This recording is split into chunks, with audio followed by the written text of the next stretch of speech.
நாளைக்கு அந்தந்த இனத்தை இறையாண்மை கொடுத்து இறையாண்மை உள்ள கூட்டரசா இந்தியா மாத்தலாம் பிரிஞ்சும் போயிடலாம். இத்தாலியும் அயலானுக்கு அடிமைப்பட்டு மீண்டது போல தமிழினமும் மீண்டுவிடும், விரைவில் மீண்டுவிடும். இறையாண்மை உள்ள தனி அரசுகளாக அவையெல்லாம் வந்து விட்டன. மறுபடியும் கிரீஸும் சரி இத்தாலியும் சரி. அதுபோல தமிழர்கள் சொந்த அரசோடு வாழ்ந்தவர்கள் தான் இனத்தையே மறைக்கக்கூடிய இந்தியன் என்று அவன் ஒருத்தன் காங்கிரஸ் பாஜக திணிக்கிறான், பாரதியன் இந்தியன். இவன் இங்கேயே நம்ம ஊர்லயே இருந்துகிட்டு கொலை இருக்கிறது மாதிரி திராவிடன்கிறான். இப்போ நம்முடைய இனப்பெயரையே மறைக்கக்கூடிய அரசியல் இருக்கிறது.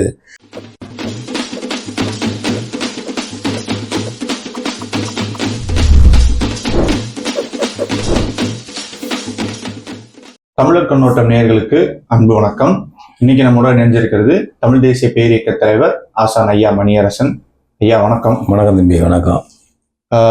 5300 ஆண்டுகளுக்கு பழமையான இரும்பு நாகரீகம் கொண்டது தமிழினம் அப்படிங்கிறது வரலாற்று ரீதியாகவும் நிரூபிக்கப்பட்ட ஒரு உண்மை. இவ்வளவு தொன்மை வாய்ந்த ஒரு தமிழினம் இப்ப இருக்கிற திராவிட அரசியல்வாதிகளாலும் இந்திய ஏகாதிபத்திய அரசியல்வாதிகளுடைய காலனியாகவும் இருக்கு அப்படிங்கிறது தொடர்ச்சியா விமர்சனம் பண்ணிட்டு வரீங்க. சோறு வடிச்ச கஞ்சி ஆறா ஓடுன இனம்ன்ற அந்த ஒரு சிறப்பு வாய்ந்த ஒரு இனம் இன்னைக்கு ரேஷன் கடையில கொடுக்குற இலவசங்களுக்கு கையேந்தி நிக்கிற நிலைமைக்கு இந்த ஒரு மாற்றத்துக்கான காரணமா என்ன பாக்குறீங்க? அது வரலாற்றில் வாழ்ந்த இனங்கள் பின்னர் அடுத்தவர்களுக்கு அடிமையாக போய்விடுவது என்பது உலகத்தினுடைய அளவில் நிகழ்ந்த நிகழ்வுகள் தான். அந்த அடிமையாக காலனிகளாக இருந்த அந்த வரலாற்று சிறப்புமிக்க இனங்கள் மீண்டும் தங்களுடைய இறையாண்மை அரசை மீட்டிருக்கின்ற வரலாறுகள் நடந்திருக்கின்றன.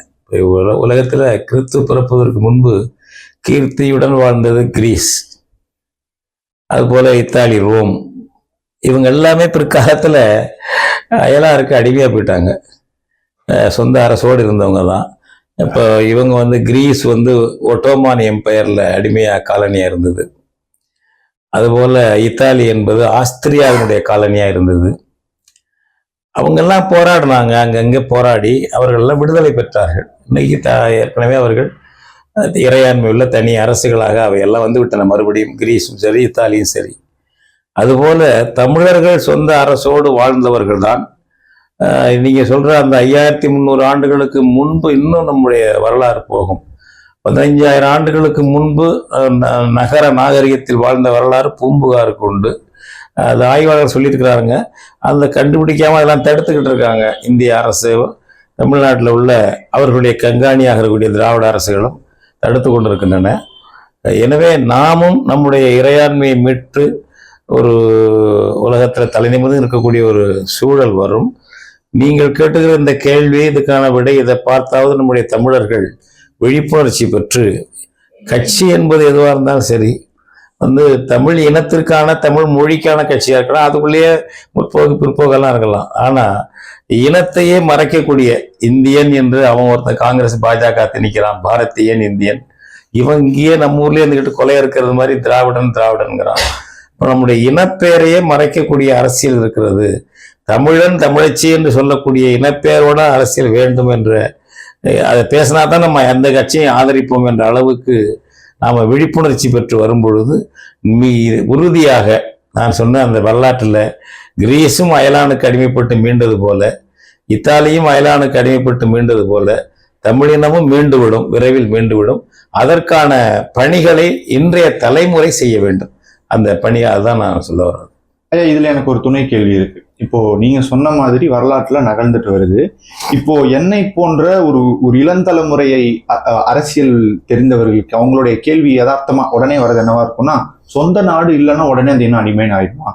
எல்லா மொழிவழி தேசிய இனங்களும் அவங்களோட நாடோட தான் இருக்கிறாங்களா அப்படின்ற ஒரு கேள்வி வருது. எந்த நாட்டுக்குள்ளதான் பிரச்சனை இல்லப்பா, அது என்ன தனி நாடுன்னு இருந்தாதான் நீங்க சுதந்திரமா இருக்கீங்க, தனி நாடு வந்துருச்சுன்னா பிரச்சனை இருந்திருக்காதா அப்படின்ற ஒரு கேள்வி. இன்னொரு கேள்வி அப்போ வரலாற்று ரீதியாவுமே சேர சோழ பாண்டியர்கள் 3ஆ தானே நீங்க பிரிஞ்சிருந்தீங்க.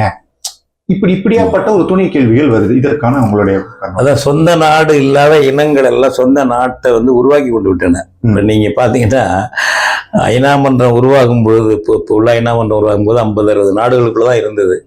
இன்னைக்கு கிட்டத்தட்ட 200 நாடுகள் இருக்கு. புதுசா நாடுகள் உருவாயிருச்சு. நீங்க இப்ப பிரிட்டன்லயே பாத்தீங்கன்னா அயர்லாந்து தனி நாடா, வடக்கு அயர்லாந்து இருக்கு. தெற்கு அயர்லாந்து தனி நாடா ஒரு இன்னொரு அயர்லாந்து போராடிக்கிட்டு இருக்கு தனி நாட்டுக்காக. ஸ்காட்லாந்து தனி நாட்டுக்காக போராடிக்கிட்டு இருக்கு. அதுபோல இனங்கள் இருக்கு. அப்படிப்பட்ட அரையானுக்கு அடிமையாக இருந்த இனங்கள்லாம் தனித்தனியாக இப்போ நம்ம காலத்திலேயே நீங்கள் வந்து கிழக்கு திமோர் ஒரு தனி நாடாச்சு, இந்தோனேஷியா கட்டுப்பாட்டில் இருந்தது. இப்போ ஆப்பிரிக்காவில் எத்தியோப்பியா கட்டுப்பாட்டில் இருந்த எரித்திரியா தனி நாடாக இருக்கு. நம்ம பங்களாதேஷ் ஆயிருக்கு. பங்களாதேஷ் நம்ம கண் முன்னால அதை இந்திய அரசனுடைய உதவியோட துணையோடு படையோடு பங்களாதேஷ் 1971 தனிநாடாயிருக்கு. இது மாதிரி தனிநாடுகள் உருவாகி கொண்டே வருகின்றன. இறையாண்மை இல்லாத நாடுகள் இறையாண்மையை மீட்டு வருகின்றன.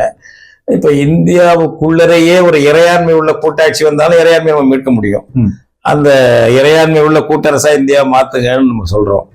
அப்படி இந்தியாவுக்குள்ளே இப்ப தனிநாடு கேட்கறவங்களும் இருக்காங்க, இறையாண்மை பல பேர் இருக்காங்க. வடகிழக்கு மாநிலங்கள் இருக்கட்டும், பஞ்சாபா இருக்கட்டும். இப்போ இந்தியாவிலே பார்த்தீங்கன்னா மாநில கட்சிகள் ஒரு 30 ஆண்டுகளுக்குள்ள நிறைய பெருத்து விட்டன. உத்தரப்பிரதேசம்லாம் முதல்ல மாநில கட்சி கிடையாது, அங்கெல்லாம் மாநில கட்சி. பீகார்ல மாநில கட்சி. இப்படி மாநில கட்சிகள், மராட்டியத்தில் மாநில கட்சி நீண்ட காலமா இருக்கு. இந்த மாநில கட்சிகள் பெருத்து விட்டன இப்பொழுது. அப்ப என்னன்னா அவங்க மொழி அவங்க இனம் அதுக்கான கட்சியா இருக்கிறது என்ற இந்த வரலாற்று போக்கு நாளைக்கு அந்தந்த இனத்தை இறையாண்மை கொடுத்து இறையாண்மை உள்ள கூட்டரசா இந்தியா மாத்தலாம், பிரிஞ்சும் போயிடலாம். அதுக்கு எடுத்துக்காட்டு தான் சோவியத் ஒன்றியம். அவன் பிரிஞ்சு போற உரிமையை கொடுத்து வச்சிருந்தாலும் ரஷ்ய மேலாதிக்கம், ரஷ்ய மொழி திணிப்பு என்பது பிற காலத்துல வந்தது. ரஷ்ய இன மேலாதிக்கம். அதனால 91 அவங்க பிரிஞ்சு 15 நாடுகளா போயிட்டாங்க, அவங்க பிரிஞ்சு போயிட்டாங்க. அதனால அந்த ஒரு உலக தழுவிய இந்த வரலாற்று போக்கு இது.